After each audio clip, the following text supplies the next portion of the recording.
Saludos y bienvenidos. Hoy quiero que tengan el placer, porque es un verdadero gusto el poder conversar y escuchar a Marian Rojas, a quien he tenido el gusto de leer desde hace algún tiempo, porque solo el título y sus palabras cautivan. Se puede aprender a ser feliz, y quién no quiere serlo, y comparte sus experiencias como psiquiatra. Ella viene de una familia de psiquiatras. Su padre, Enrique Rojas, ha escrito, ya lo conocerán ustedes quizás, ha escrito varios libros interesantísimos, y Marian decide escribir cómo hacer que te pasen cosas buenas en la vida, y lo hace pensando en que eso le iba a servir como un apoyo quizás para sus pacientes, para su terapia, pero resulta que se convirtió en uno de los libros, o el libro más vendido en España en el 2019. Marian, qué gusto tenerte con nosotros, bienvenida. Gracias por invitarme a compartir un ratito contigo. Bueno, tú has podido identificar, y muy bien en tus consultas, que el 90% de la gente a la que no le pasan cosas buenas es porque en realidad no sabe qué es lo que quiere que le pase. Bueno, yo es que empecé a estudiar el factor suerte. Es decir, ¿por qué hay gente que siempre le pasan cosas buenas? Escuchas su vida y dices, pero bueno, es increíble, y admiras su biografía, y hay otras personas a las que vas escuchando, observando sus biografías y dices, qué drama, qué mala suerte ha tenido, todo lo negativo le ha ido sucediendo a lo largo de su vida. Y yo empecé a investigar. ¿La suerte existe? ¿Es un tema científico? ¿Es un tema emocional? ¿Es un tema de azar? ¿Es un tema espiritual? Yo como psiquiatra busco mucho la base científica de las cosas. Tengo la psicología, el humanismo por un lado, y lo integro con la neurociencia. Y entonces empecé a darme cuenta de algo que todos sabemos, a veces nos cuesta darnos cuenta de ello, que la felicidad no es lo que me pasa, sino cómo lo interpreto. Es decir, la misma realidad que un día me irrita, otro día me hace feliz. La misma realidad que un día me mete en la mejor de mis estados anímicos, otro de los días me hunde. ¿Y de qué depende eso? Y yo hablo de tres factores. Uno es el sistema de creencias. Todos nosotros tenemos unas ideas en nuestra mente sobre cómo deben ser las cosas o cómo deberían ser las cosas, cuánto debería ganar, cuántos seguidores debo tener en las redes, qué tipo de pareja debo tener, qué calificaciones, qué notas deben sacar mis hijos. Es decir, nuestro sistema de creencias hace que si yo de repente estoy escuchando una conversación y hay un tema que sale, yo me pueda poner en modo alerta o me ponga en modo relajación, disfrute o ya me ponga tenso. ¿Por qué? Por mis ideas religiosas, políticas o de la propia vida, interpreto eso de una manera. Lo segundo que hace que mi interpretación de la realidad sea de una manera u otra es mi estado de ánimo. Si yo un día me han dado una buena noticia y me han dicho que me ascienden en mi negocio y que me pagan más, aunque ese día me den una mala noticia porque mi hijo no ha sacado bien sus calificaciones, no me importa, porque estoy contento. Es decir, mi estado de ánimo altera mi interpretación de la realidad. En España, por ejemplo, el fútbol modifica el estado de ánimo muchísimo. Yo recuerdo cuando ganamos el Mundial de Fútbol, al día siguiente en el hospital donde yo trabajaba, entre la gente, entre los amigos, todo el mundo se quería, por la calle la gente se saludaba, había un ambiente, daba igual que tu negocio no te fuera bien porque España había ganado. Y lo tercero, y aquí respondo a tu pregunta, es una zona del cerebro que se denomina sistema reticular activador ascendente. El nombre es terrible, pero la función es mágica. Yo siempre explico de una manera muy sencilla. La mujer embarazada empieza a ver carritos de bebé y mujeres embarazadas por la calle. El hombre que se lesiona empieza a ver gente con muletas o gente con el brazo escayolado por la calle. ¿Por qué? ¿Es porque de repente yo he puesto de moda tener bebés y en mi barrio o en mi ciudad todo el mundo se pone a tener bebés? La respuesta es no. Lo que sucede es que hay una zona de mi cerebro en el tallo encefálico, que tiene este nombre tan terrible, que lo que hace es filtra todo lo que llega de la realidad y capta solo aquello que me interesa. Por eso se dice aquella frase que lo que el corazón desea de verdad, la mente se lo acaba mostrando. Cuando tú buscas algo, cuando tú quieres algo con mucha fuerza, tu mente hace todo lo posible por encontrar eso que tú buscas. Bueno, y hoy vivimos alertas todo el tiempo, ¿no? Por la inmediatez, por esta sobrecarga de información también a la que estamos expuestos, las redes sociales, queremos todo para allá, queremos solución para allá. Y digamos que el mundo, Marian, también lo ha permitido de alguna manera así. Tú hablas ahí de la cronopatía, esta incapacidad que tenemos para frenar, ¿y eso también enferma? Bueno, mira, me haces una pregunta muy interesante porque lo primero que tenemos que saber es que nuestro cerebro, cada vez que se pone en modo alerta, activa una sustancia que es el cortisol, que es una hormona que es buena porque en dosis pequeñitas nos ayuda a hacer frente a los desafíos, pero cuando yo vivo constantemente alerta me intoxico por cortisol. Estoy todo el rato segregando cortisol y eso me puede llegar a enfermar. ¿Cuál es el problema? Que hay actitudes del siglo XXI que hacen que segreguemos cortisol constantemente. Es decir, hay actitudes del siglo XXI que nos llevan a modo alerta. Y una es la cronopatía. Patos, enfermedad crono del tiempo. Y es gente que está constantemente con una actividad frenética, que no puede dejar de realizar o de planificar temas para hacer. Y esto trae un problema porque entonces nuestro cerebro es incapaz de relajarse. Hoy en día sabemos que el problema no está tanto en hacer muchas cosas, sino en no ser capaz de frenar y disfrutar del silencio, en no ser capaz de disfrutar de la serenidad, de un momento de aburrimiento. ¿Por qué? Porque es en el aburrimiento donde nace el asombro y la curiosidad y las ganas por aprender. Ningún genio ha descubierto nada grande en un momento frenético de actividad, en un momento de estrés. Todos los grandes de la historia lo han descubierto en un momento de paz y serenidad, donde era capaz de desconectar de toda la actividad frenética del exterior y conectar con su interior para poder crecer. Lo increíble es cómo esto se va conectando o nos va enfermando también con el cuerpo, ¿no? Tú dices, la ansiedad es a la mente lo que la fiebre es al cuerpo. El cuerpo también nos va mandando estas señales antes de enfermar gravemente, para que nos dicen, no, es que ya me estoy sintiendo de una o tal, o cual manera, porque ya el cuerpo empieza a hablar y va desencadenando en algunos síntomas, pero hay cómo evitarlo y pregunto esto ¿por qué? Porque el problema de la sociedad occidental, que tú muy bien lo mencionas, es que nos cuesta mucho parar y conectar con nuestro interior, cosa que no le pasa a la sociedad oriental. Efectivamente, la sociedad oriental es una sociedad mucho más enfocada a lo interior y la sociedad occidental a lo exterior, a la imagen, a la actividad. Y en el momento que hay que frenar y meterse en el mundo interior, hay una resistencia. Lo segundo que es clave es que muchas de las enfermedades, según Harvard, del 50-70% de las enfermedades tienen que ver con temas emocionales sin resolver. Y esto es la clave, porque hay una idea que es fundamental, que es nuestra mente y nuestro cuerpo no distinguen lo que es real de lo que es imaginario. Ante una amenaza física real, es decir, que me atraquen por la calle, o ante el pensamiento de ¿y si me atracan por la calle?, se activa el mismo sistema de alerta, con esa hormona del cortisol, que hace que mi organismo va a estar constantemente en ese modo alerta y me va a producir una incapacidad de relajarme. Si nosotros esto no lo conocemos, el problema que tenemos es que nuestro cuerpo nos empieza a mandar señales físicas, psicológicas y de comportamiento. A nivel físico, cuando estoy intoxicado por cortisol, mi cuerpo se empieza a inflamar, porque el cortisol es un potente antiinflamatorio. Pero cuando yo estoy segregando cortisol a todas horas, se produce como una disociación entre el mensaje de alerta y el mensaje del sistema inmunológico. Y lo que hace es que en vez de empezar a funcionar el sistema antiinflamatorio, me empiezo a inflamar. Gastritis, gastroenteritis, amigdalitis.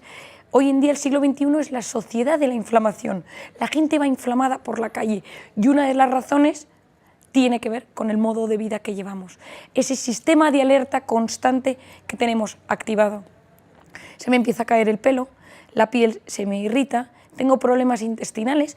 ¿Por qué? Porque si yo cuando estoy en modo alerta, mi sistema digestivo está rodeado de una gran red neuronal y yo le aviso que estoy en guerra, que estoy en alerta. Por tanto, lo que como no se digiere bien, porque es como si yo estuviera, es como si a mí me atracan por la calle y automáticamente se me va el apetito.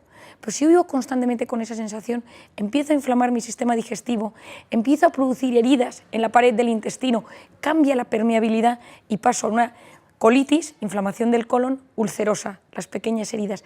Y por esas colitis ulcerosas, por esas heridas, van pasando algunos alimentos que no deberían entrar en el torrente sanguíneo. Y hoy en día sabemos que están en la base de muchas enfermedades neurodegenerativas. Hay 4 factores de los que tú haces mención que le atribuyes también el que seamos seres que estamos perdiendo algo de sentido por lo que vivimos. Ya hablábamos de la cronopatía ya, también el control, esa necesidad patológica, dices tú, de querer controlarlo todo, del perfeccionismo, sobre todo en la sociedad occidental, y también la pantalla, viéndolo como esa validación social que siempre necesitamos. Hablemos de eso. Yo una cosa que he buscado siempre intento simplificar lo complejo, porque la mente es tan compleja que al final nos distanciamos de los temas mentales porque nos asustan. Y un poco he intentado en estas 4 características resumir lo que nos está pasando en el siglo XXI. Efectivamente, la cronopatía, la enfermedad del tiempo, la necesidad constante de hacer cosas, la necesidad de controlarlo todo.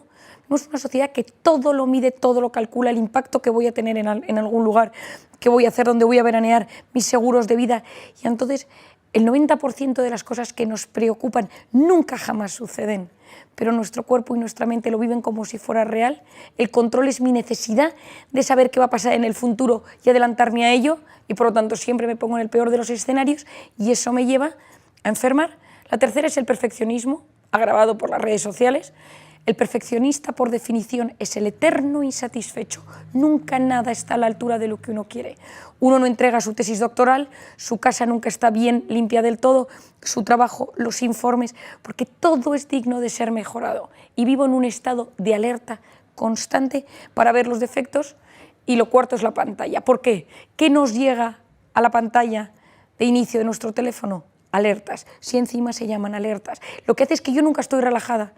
Nunca estoy relajado porque siempre llega algo que atenta a mi seguridad, a mi instinto de supervivencia, una noticia mundial de que algo puede pasar que rompa mi estabilidad económica o social. A nivel de mi instinto social, no me quieren, no me contestan. Mi autoestima, he subido una foto pero a nadie le ha gustado porque han pasado 3 horas y nadie me ha puesto un like. Es decir, vivo alerta, no me siento querido, no me siento apoyado o algo negativo puede suceder en mi entorno. Cuando hablas de eso, también haces relación a cómo una sociedad que ha perdido el sentido de vida lo empieza a reemplazar por lo que, no sé si decir fácil, pero por lo menos sí puede estar al alcance, sí se puede comprar. ¿Cómo lo sustituimos por otras cosas? Por sensaciones, por placer, por redes sociales, por las pantallas, mañana por la pornografía, por el alcohol. ¿Tú dirías que ese es el problema? Totalmente, porque la felicidad depende del sentido que le damos a la vida. Y cuando uno pierde el sentido de la vida, cuando uno no encuentra un sentido a su vida, sustituye sentido por sensaciones. Sensaciones que no tienen por qué ser malas. Puede ser comida, puede ser alcohol, puede ser drogas, puede ser sexo, puede ser pornografía, puede ser redes sociales. No tienen que ser malas per se, pero son negativas cuando sustituyen el verdadero sentido del hombre. ¿Por qué? Porque si yo me hago y solo me sirven esas sensaciones para llenarme, como son cosas perecederas que van a base de dopamina, que es la hormona del placer, lo que hacen es generarme un gran vacío y ese vacío me lleva a una sensación de vacío interior que me lleva muchas veces a conductas autodestructivas. Y el problema es que nos hemos convertido en drogodependientes emocionales. Somos adictos a experiencias vibrantes, somos adictos a emociones, nos movemos por emociones. Y cuando no tenemos ese sentido que los japoneses llaman el ikigai, sentido de vida, somos profundamente infelices. Los japoneses son personas que viven muchos años y los americanos han investigado por qué son los seres del mundo que muere cada año el más longevo. Y se han ido a Japón a investigar qué pasa. Y en Japón hay una isla, que es la isla de Okinawa, donde todos los años muere la persona más mayor. Y ellos te responden con ikigai, que en japonés significa propósito de vida, sentido de vida.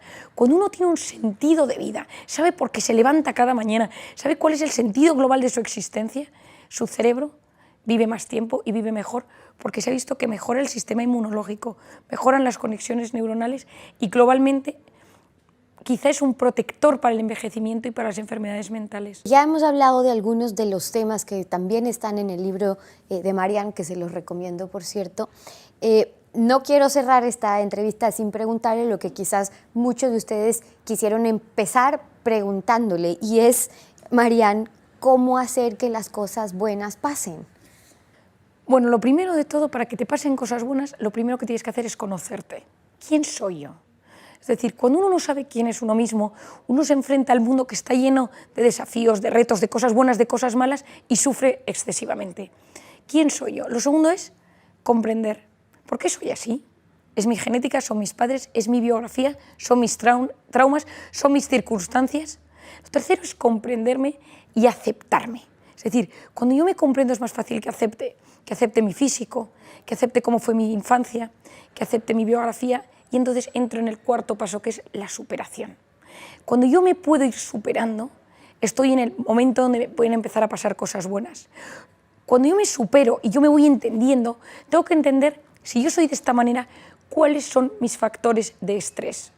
Te voy a darte un ejemplo que yo creo que siempre es mucho más sencillo. Imaginémonos una mujer que es tímida, que le da muchas vueltas a las cosas y es muy sensible y sufre mucho con todo.